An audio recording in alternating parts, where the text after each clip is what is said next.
ఏ కోనసీమకు అయితే ఉద్దేశింపబడిందో ఆ గంగా బోండాల రకం మొక్కలు ఇక్కడ దొరకట్లా. ఎక్కడెక్కడో ఉండే వైసీపీ నాయకులకి మటుకు వేలాది మొక్కలు వెళ్ళిపోతున్నాయి. ఇక్కడ ఒక్క మొక్క కోనసీమ రైతాంగానికి కావాలంటే చాలా ఆంక్షలు పెడుతున్నారని మా దృష్టికి వచ్చింది.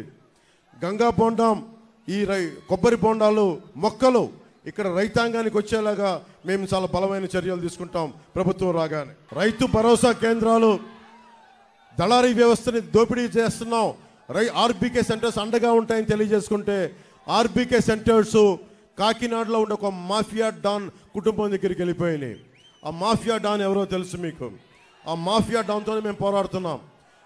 జగన్ పెట్టుకున్న మాఫియా డాన్ని తగలేసి తరిమేసే వరకు మేము నిద్రపోం. ఖచ్చితంగా వాళ్ళందరినీ పనిష్మెంట్ చేస్తాము. ఖచ్చితంగా చట్టపరంగా వారికి చర్యలు తీసుకుంటాం. వాళ్ళందరికీ ముఖ్యంగా యువతకి మీరు ఆలోచించండి. మీరు మనం కులాలు దాటి, మతాలు దాటి, ప్రాంతాలు, జిల్లాలు స్థాయి దాటి రాజకీయం ప్రయోజనాలు ఆలోచించకపోతే అందరం నష్టపోతాం. ఈరోజు నిజంగా నాకు సరదా కాదు. ఇందాక పెద్దలు చంద్రబాబు గారు చెప్తున్నట్టుగా నేను వస్తే నా కులం నాయకుల చేత తిట్టిస్తారు, బీసీ నాయకుల చేత తిట్టిస్తారు, ఎస్సీ నాయకుల చేత తిట్టిస్తారు.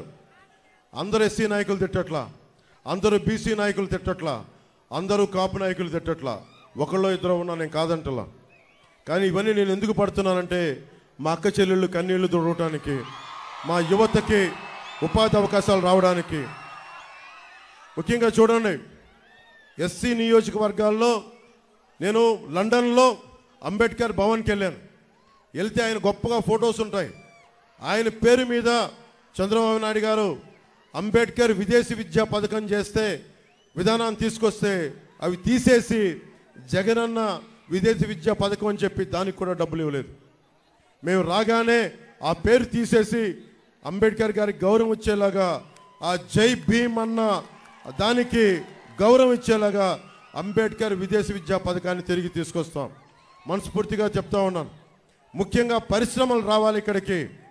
మనకి ఇంత గొప్ప కొబ్బరి ఉంది, ఇక్కడ పంట ఉంది, దానికి అనుబంధ పరిశ్రమలు లేవు. నిజంగా కేరళ లాంటి చోట్ల ఆ కొబ్బరి పీచుని రోడ్లకి ఒక లేయర్గా వాడతారు. దాని మీద మన అంబాజీపేటలో జాతీయ పరిశోధనా కేంద్రం ఉన్నా కానీ దాని ఫలితాలను మనం వాడుకోలేకపోతున్నాం.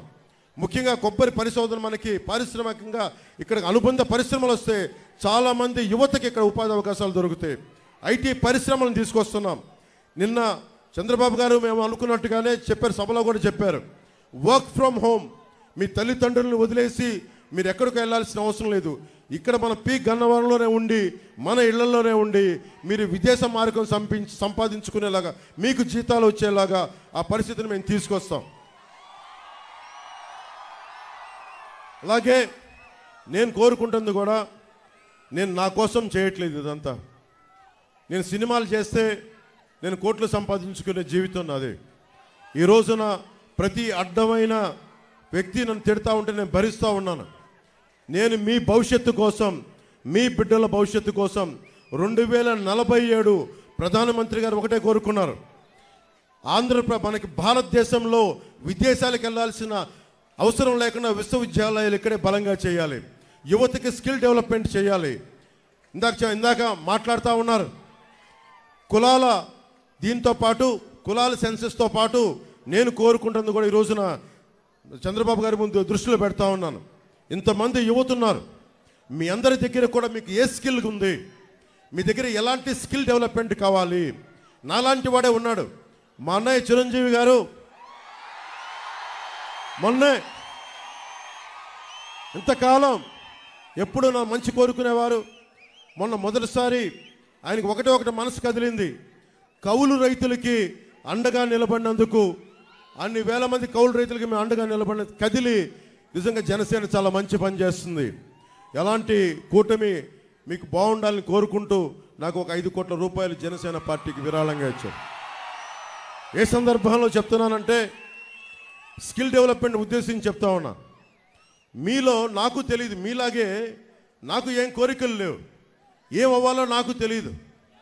కానీ మనకంటే పరిణితి చెందిన వ్యక్తి, అనుభవం ఉన్న వ్యక్తి, ఒక బలమైన ఒక స్టార్డమ్ ఉన్న వ్యక్తి నా అన్నయ్య అవ్వటం వల్ల నాకు ఆయన ఏం చేశారంటే, నువ్వు ఏదైనా పని చేయి, నువ్వు నేను నేను అనుకునేవాడిని మ్యాక్సిమం ఒక చిన్నపాటి 5,000 రూపాయలు ఉద్యోగం వస్తే సరిపోతుంది అనుకునేవాడు నా జీవితం అంతా. ఆయన కూర్చొని నన్ను మార్షల్ ఆర్ట్స్లో జాయిన్ చేశారు. ఆయన దగ్గరుండి ఒక యాక్టింగ్ స్కిల్ నేర్పించారు. అవన్నీ నేను కూర్చొని నేర్చుకొని మీ గుండెల్లో స్థానం సంపాదించుకున్నాను. ఆ స్థానం సంపాదించుకోవడమే కాకుండా నేను పాలిటిక్స్లో వచ్చి ఓట్లు విడిపోకుండా, ఓట్లు చీలిపోకుండా మీ భవిష్యత్తు కోసం కష్టపడుతున్నానంటే ఒక్క స్కిల్, ఒక్క యాక్టింగ్ స్కిల్ ఒక్కటి నేర్పిస్తే అది నా ఒక్కడికి ఉపయోగపడాల. కొన్ని వేలాది మంది కౌలు రైతులకి 3-4 సినిమాలు చేసి దాంట్లోంచి వచ్చిన డబ్బుని కౌలు రైతులకి అండగా నిలబడ్డాం. అంటే చిరంజీవి గారు అనే వ్యక్తి వాళ్ళ తమ్ముడికి ఒక చిన్నపాటి స్కిల్ నేర్పిస్తే అది ఎక్కడి దాకా తీసుకొచ్చిందో చూడండి. కొన్ని కోట్ల మంది ముందు నిలబెట్టే స్థితికి తీసుకొచ్చింది. ఈరోజున చంద్రబాబు గారిని కూడా ఒకటే కోరుకుంటున్నాం, మీరు ఒక పెద్దన్నలాగా, మేమందరం కలిసి, మోడీ గారు ఒక పెద్దన్నలాగా అందరం కలిసి ఇక్కడున్న యువత కోసం, ఆడబిడ్డల కోసం, యువకుల కోసం మీ దగ్గర ఏ స్కిల్ ఉంది, మీకు ఏం నేర్చుకోవాలని ఉంది, భవిష్యత్తులో వయోజన విద్యలో ఒక సపరేట్ స్కిల్స్ ఏమైనా కావాలా, ఇవన్నీ ఒక సెన్సెస్ లాగా తీసుకొని స్కిల్ డెవలప్మెంట్ సెంటర్స్ కనుక ఇక్కడ పెట్టగలిగితే మీకు బోల్డంత ఆదాయం వస్తుంది. మనకు బైబిల్లో ఒక సూక్తి చెప్తారు, చేపని ఇవ్వడం కాదు, చేపని పట్టి ఇవ్వడం నేర్పించుకోమని.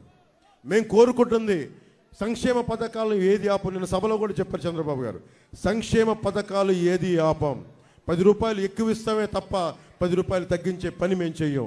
ఇది మీరు మనస్ఫూర్తిగా నమ్మండి. ఎందుకంటే సొంత డబ్బుల్ని కౌలు రైతులకు ఇచ్చిన వాళ్ళం. అలాంటిది 4 దశాబ్దాల సుదీర్ఘంగా ఈ రోజున ఆయన అనుభవం, సంక్షేమం ఎంత బలంగా పనిచేస్తారో మీ అందరికీ తెలుసు.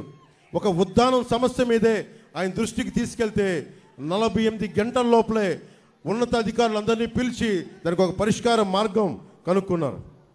ఈ రోజున కూడా అదే పరిష్కార మార్గం వాళ్ళు పెంచుకుంటూ వెళ్తూ ఉన్నారు. అందుకని నేను కోరుకుంటుంది, నేను ఎక్కువ మాటలు చెప్పను మీకు, దశాబ్ద కాలం నుంచి మీ భవిష్యత్తు కోసం పనిచేస్తూనే ఉన్నాను. దశాబ్ద కాలం 2 చోట్ల ఓడిపోయినా కానీ మీ ముందు నిలబడే ఉన్నాను. ఒక్కసారి అడుగుతున్నాను, ఇంటికెళ్ళి అందరూ ఆలోచించుకొని కూటమికి ఎందుకు ఓటు వేయాలంటే, ఒక దౌర్భాగ్య ప్రభుత్వాన్ని చూశారు, దోపిడీ ప్రభుత్వాన్ని చూశారు, కోనసీమ లాంటి పచ్చడి సీమలో కులాల మధ్య కలహాలు పెట్టే ప్రభుత్వాన్ని చూశారు, సొంత మంత్రి ఇంటిని తగలబెట్టించుకునే ప్రభుత్వాన్ని చూశారు. అలా కాకుండా లా అండ్ ఆర్డర్ కోనసీమలో చాలా బలంగా ఉండే బాధ్యత కూటమి ప్రభుత్వం తీసుకుంటుంది. ఎవ్వరు తప్పులు చేసినా ఎవరిని శిక్షలకి అతిథులు కాదు ఎవరు కూడా. అలాంటి భవిష్యత్తులో అలాంటి లా అండ్ ఆర్డర్, బలమైన లా అండ్ ఆర్డర్ ఉండేలాగా, ముఖ్యంగా అన్ని వర్గాలకి న్యాయం జరిగేలాంటి ప్రభుత్వాన్ని తీసుకొస్తామని మీ అందరికీ తెలియజేసుకుంటూ